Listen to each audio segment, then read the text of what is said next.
Hey guys, Zack here, and this is my review of Scooby-Doo Mystery Incorporated.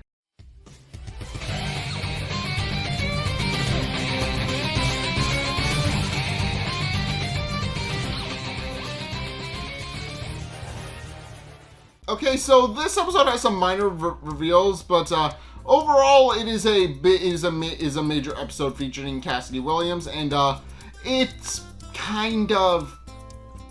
I'll get to that, but in case the episode opens up with Cassidy actually on K Ghoul, and she's continuing to spout off about the fact that everything that happens in the town isn't in fact really monsters and goblins or whatever everything else, but is also trying to reveal some things about the town and how and the mystery beneath Crystal Cove, but as she's talking, a giant robot that which is notably World War II military in design and also speaks German, and which the gang will eventually dub as Kriegstaffabot. But in any case, the Kriegstaffabot then proceeds to barge through the side of K-Ghoul, and Cassidy quickly proceeds to defend herself by grabbing several of her CDs and throwing them at it, and when that doesn't work, just knocking the head clean off, which only serves to cause it to trigger self-destruct, and she barely makes it out of K-Ghoul as the whole building is just razed to the ground and there's just a giant crater. At which point Sheriff Stone and Mayor Janet Nettles actually show up and start asking questions to Cassidy about what's going on. And she lies and says that it's actually faulty wiring, which of course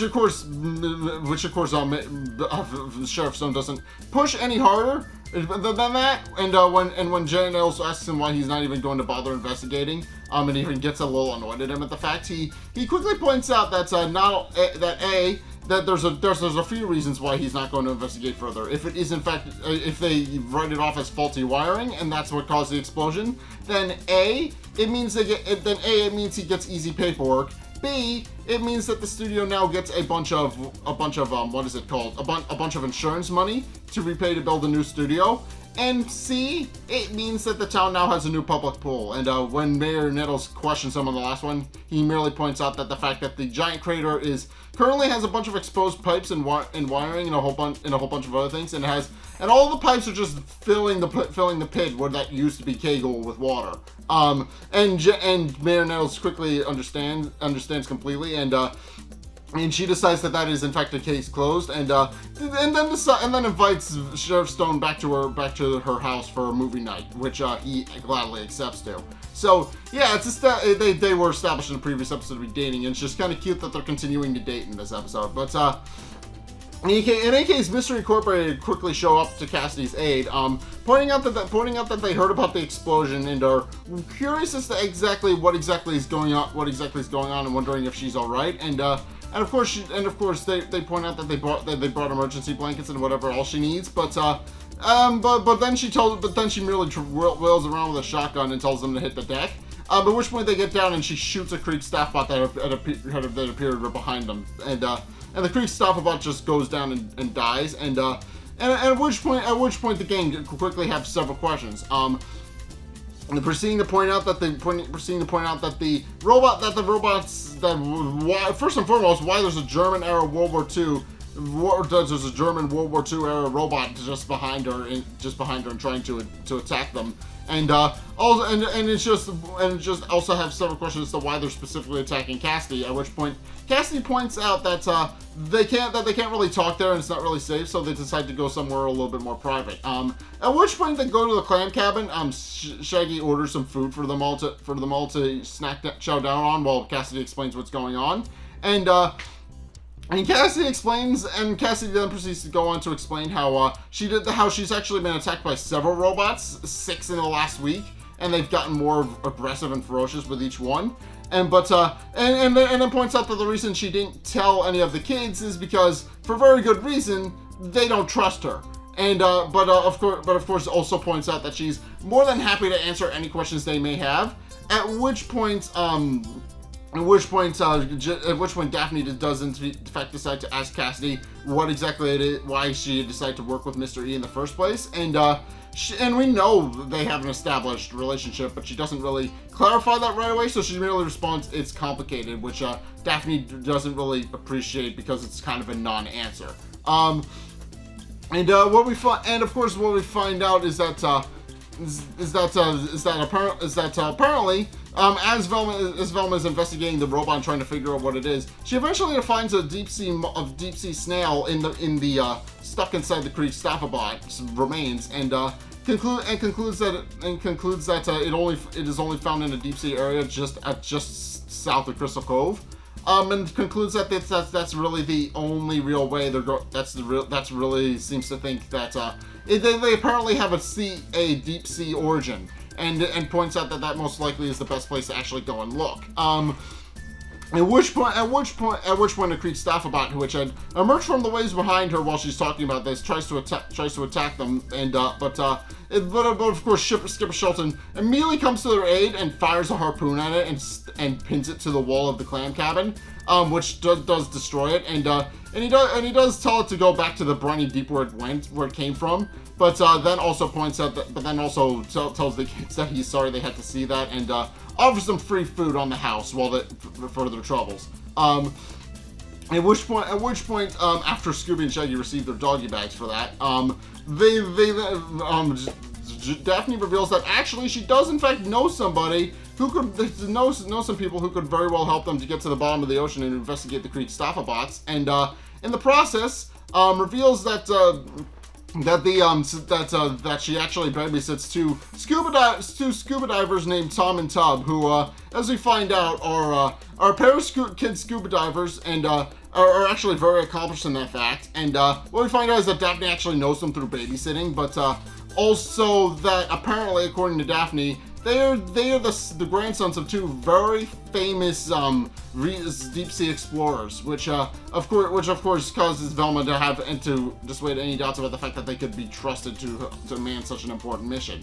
And of course, they then point out that they actually do know where the Creek Staphobots have come from, and also points out that they actually have discovered an underwater town off the coast of Crystal Cove, and that the Creek Staphobots have been milling around there. And of course, Velma's ears immediately perk up, asking them what they know about the underwater town and how long it's been there. And of course, they point out that that it's actually really cool, and that they don't fully explain what exactly is going on, but they do point out that they actually found it a while ago, and that it's actually really cool, and that they used to go there all the time to investigate, to look at it, and it's at that point where the Greek Staphobots showed up and started attacking them.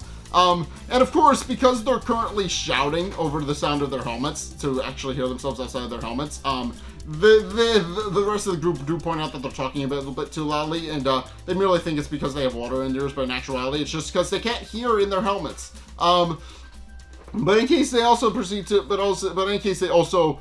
introduce their seal Scooby, which is just funny in that there's two Scoobies, and Scooby-Doo even comments on that, pointing out that it's Scooby-Dooby 2, but and of course, and also then Scooby then proceeds to help himself to Scooby-Doo's takeout bag, which of course Shaggy points out is fair, since it only really said Scooby. It's as much the seal Scooby as it is dog Scoobies, but in case Fred then tells them if they can actually take them down below to the base, and of course the two Tom and Tub are more than happy to, and they then proceed to call up their sub Moby Dick, which as you might expect is a giant sub designed to look like a whale. It is actually kind of interesting and cool. But in case the gang then proceeds to completely suit up to actually go underwater, with Tom explaining that they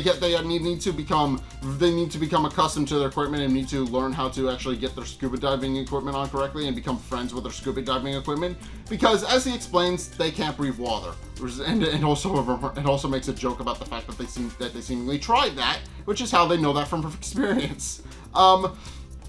But in case, as they're actually gearing up, Shaggy points out that it's too dark to actually see and put on his equipment, and asks for a light, at which point an eerie green light appears behind him, which he remarks is better, but then Scooby starts the dog version of Scooby starts tapping him on his shoulder and telling him to turn around. And sure enough, they turn around. They see a giant floating ghost head that appears out of nowhere and tells them not to go into the ocean because there's nothing down them for them. And if they go down there to explore, they will most likely doom themselves. Which of course everybody points out. Which of course Scooby and Shaggy immediately take as an opportunity to just return to dry land. And but of course Fred tells them that essentially the exact opposite is true, and that the ghost essentially just open up the welcome mat for them. So he hands them a bunch of Scooby gear and tells them that they're going to need all the oxygen they can get. And it's at this point where they all get on the sub, and it proceeds to go down and go into the ocean. And of course Scooby-Doo and Shaggy are actually admiring the ocean. And Shaggy tries to ask other Scooby what he saw about it. And Scooby-Doo needs clarification about which Scooby he's talking about. So he points out that he's talking to the Seal Scooby. But Scooby objects, pointing out that he's Scooby. But of course Shaggy points out that he's still Scooby, but he's just old Scooby, which causes Scooby to become offended about the fact that he's effectively been replaced, pointing out that he's not old. Meanwhile, Cassidy notices Daphne staring longingly at Fred, so she sits down to actually talk to her about their relationship, pointing out that they were actually a cute couple. But Daphne merely points out that's all in the past and that they have way too much history. But even though we know from the previous episode that she was more than willing to reconcile with Fred when she thought that Shaggy was Fred. But yeah, of course, it's shown that she does have complicated feelings. She knows she misses Fred, but also doesn't know how to actually get him back. So it's kind of established that the two of them have a complicated relationship in the second season, and for good reason. But of course, Cassidy points out that obviously she shouldn't just that obviously it doesn't really matter what they had in the past, and points out that she should be more than willing, that she should try and pursue a relationship with Fred while she still can, and points out that eventually it will be too late. And of course Daphne is both confused and a little annoyed with Cassidy talking to her about that kind of thing, and asks her what exactly she means. But before Cassidy can answer, they suddenly hear an alarm go off in the sub, and when everybody goes to check about what's going on, Tom and Tub merely point out that they've actually just entered the midnight zone of the ocean, and that it is the part of the ocean that is just so deep and so dark that they actually can't see anything. And to demonstrate the point, Tub decides that the best idea to demonstrate that is by turning the light off, which of course they do, which of course demonstrates their point. But this causes Fred to point out that they need the lights on to be able to see. But this causes Tom and Tub to snap at him and him back at them, and the two of them just go back and forth about how the lights need to go back on. But with Tom and Tub refusing to do so because they are the ones who man the sub and they don't like Fred touching their buttons without permission. And eventually Daphne breaks it up and tells all three of them that they need a timeout. And then tells Tom and Tub to turn the lights back on. At which point they discover a giant squid, which they easily just scare off with an electrical grid on the sub itself. And once the squid runs away in fear, they do eventually discover the town, which as we find out is an old Spanish town. And of course Velma points out that this is most likely the town of the Spanish missionaries that founded Crystal Cove back in the day, and points out that they had seemingly disappeared without a trace, and now they seem to have some evidence about where they actually went. As it turns out, their whole town just sank into the ocean. But yeah, but of course she then proceeds to they then point out that they're going to need to get closer and actually be able to start investigating. But of course once again asks Tom and Tub how they found this, and when they found this, and they merely explain that they've known about it for a while, but they're not entirely 100% because they're kids. But in case they then proceed to park the sub, and everybody gets out of the sub's mouth with full Scooby gear to go and investigate. And the 5 members of Mystery Incorporated plus Cassidy go on to investigate, and they do start looking around, and eventually poke their heads in one of the now submerged houses, where we do discover that the missionaries have were in fact just stuck inside their house, and realize that this is most likely what happened to them, and that they quickly became fish food. At which point Scooby and Shaggy eye the tables and point out that that's a little bit unfortunate that they seem to have eaten all of the food and eaten dinner. But of course, Velma and Daphne point out that the food would be hundreds of years old, so which doesn't really deter Scooby and Shaggy in the slice, and they immediately start raiding the cabinets. And they do find a lot of pickled food as a result of it being hundreds of years old. But they go down to investigate, and they discover that the robot, and they do start looking around for food. But then eventually Scooby winds up finding a Creek Staffabot inside of one of the cabinets, which immediately bursts through the wall and tries to attack them. And it's at this point where they quickly panic and realize they need to get out of there. And they do start swimming, but the Creek Staffabots are just a lot faster. They are notably a lot faster, and in the process while they're down, and also in the process while they're down there, they do discover that it seems like the robot, that seems like somebody was digging for something as well, which of course winds up being is an interesting thing. But of course they wind up of course the Creek Staffabots quickly prove that they're a lot faster than Mr. Incorporated and Cassidy can swim. And eventually the Creek Staffabots succeed in removing several of their helmets in an effort to try and drown them.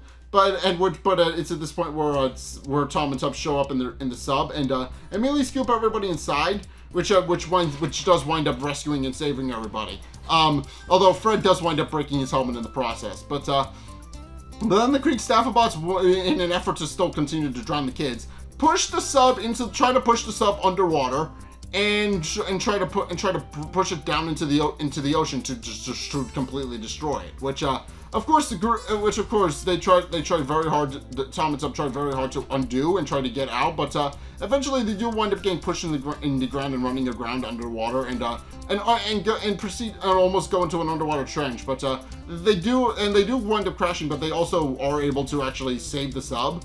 Although it is now taking on water, and they quickly realize they need to do repairs to actually save everybody and get back up to the surface.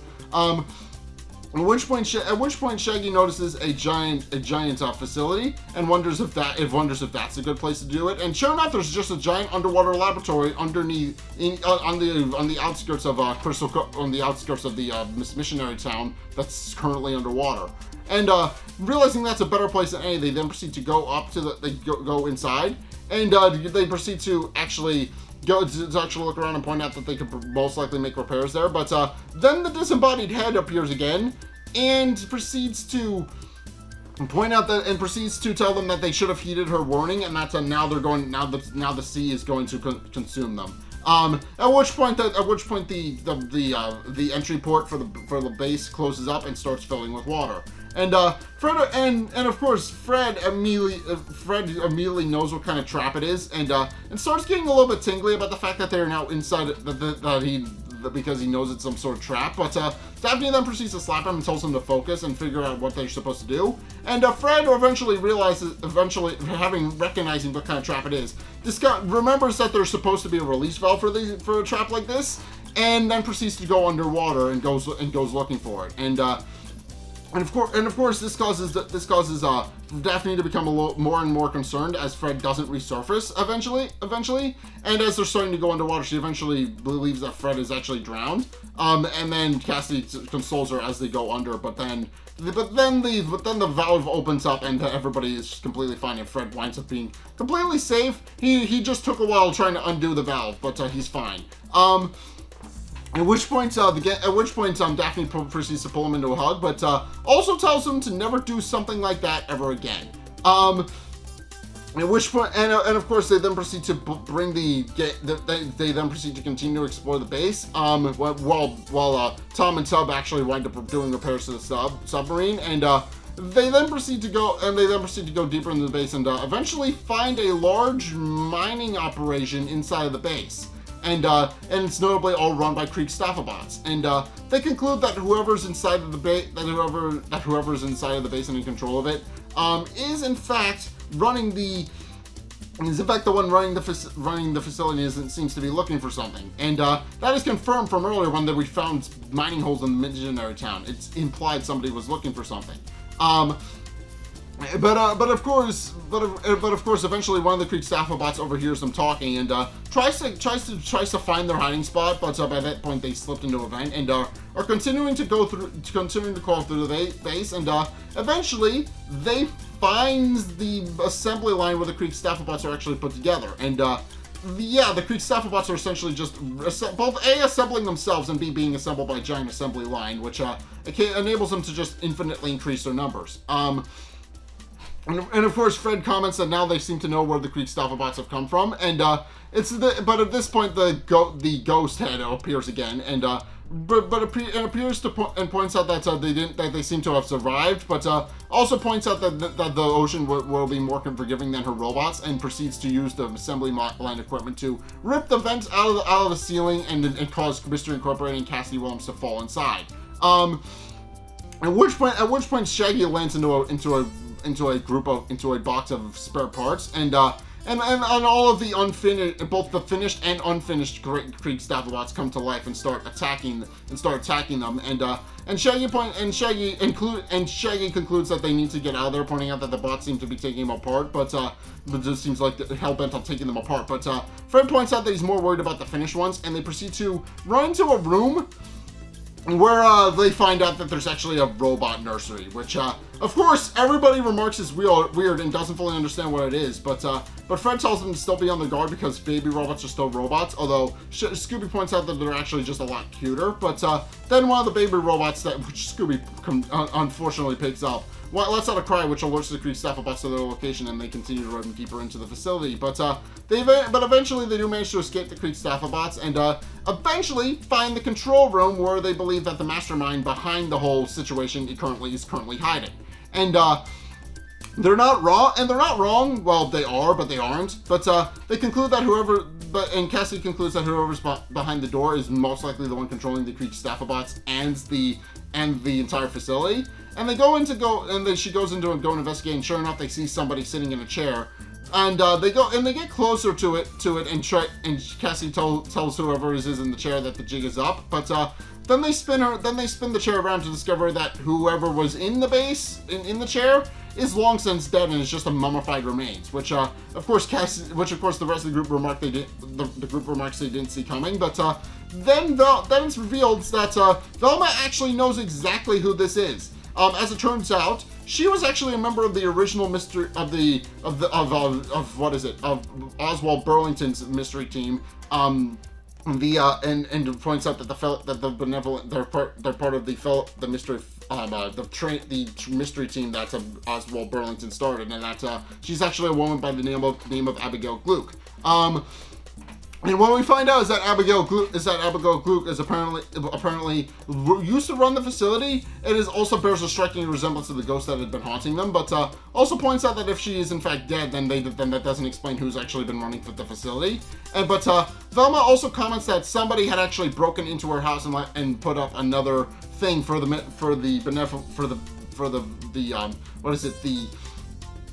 Darrow family, and points out that the Darrow family was actually another group of mystery solving teams, and pointing out that including themselves, that makes 4 versions of a mystery team, and that there's likely more. Which concludes that it feels like that it does feel like all of this has in fact happened before. At which point they are in fact interrupted by Professor Pericles, who concludes that indeed it has happened before. And he shows up riding on one of the Creek Staffobots, and he then proceeds to reveal what exactly it was that he was trying to do. As he explains, he also notes that he used to know Abigail Gluck, and does point out that he's very happy that they finally properly introduced, and proceeds to explain that he actually met Abigail Gluck sometime in the 30s. And explains how he learned all of about her operation to look for the missing piece of the Flying Spirit disc. Having figured out that the Friars were actually in control of 2 of them, and obviously we know that only one of them wound up going to the bottom of the ocean, because obviously the other 5 have been found already. either by our Mystery Incorporated or the previous members. But yeah, he points out that Abigail was searching for the pieces of the Planet Spirit discs that she apparently thought were at the bottom of the ocean, but and created the Kriegstaffelbots to assist her, but also points out that she died before she could actually find it. At which point Professor Pericles found her old facility, restarted it, and continued her operation to look for the piece of Planet Spirit disc. And also throughout all of this, it's implied that he's over 80 years old. Which it's just a little bit of a crazy fact, because yes, parrots can live to be well over 100, which that's not a surprising thing, but Professor Pericles doesn't look like the kind of parrot that would live over 100. He looks like an African, in real world aside, he looks like an African gray parrot, which only lived to be about 50, which, I don't know, that seems a little bit strange to me. He obviously parrots can live to be well over 100, but he doesn't look like that kind of species of parrot. He doesn't look like the kind of parrot that would live to be over 100. So yeah, he's over 80 years old. He's over 80 years old, but there's clearly something screwy going on there, clearly. But in case he then proceeds to point out that obviously he points out that he actually did find the piece of the Planet Spirit disc and was trying to kill Cassidy because obviously she's been causing problems for him. So, but it does point out that now that he has what he came for, he can finally destroy the base and leave with whatever Kriegstaffelbots he currently has. And then proceeds to get into an escape pod and proceeds to leave. And then one of the Kriegstaffelbots winds up trying to hit Cassidy, and in the process winds up punching the base, and then the self-destruct sequence for the base actually triggers, and Fred points out that they're likely not going to be able to make it back to the sub before it blows, but Cassidy tells them that they're going to have to try. At which point they do in fact race through the base, and despite being harassed by Kriegstaffelbots at every turn, they do eventually make it back. They do eventually make it back to the sub, where of course they do proceed to land on the sub. They do proceed to land on the sub and tell Tom and Tub that they're ready to leave. But of course, Tom and Tub reveal that actually they can't leave because the Moby Dick is actually stuck, and that they need somebody to pull the manual release lever so that they can leave, and that means somebody is going to have to stay behind. At which point Cassidy volunteers to do it, which causes the gang to actually kind of become upset because they point out that she can't stay behind and that there has to be another way. But Cassidy points out that she's actually a strong swimmer and that she'll be fine, even though the gang doesn't really buy any of that, but decide to trust her with that anyway. And as they get onto the sub, Daphne has finally worked out what Cassidy was trying to tell her, and concludes that she and Mr. E were actually lovers at one point when they were teenagers.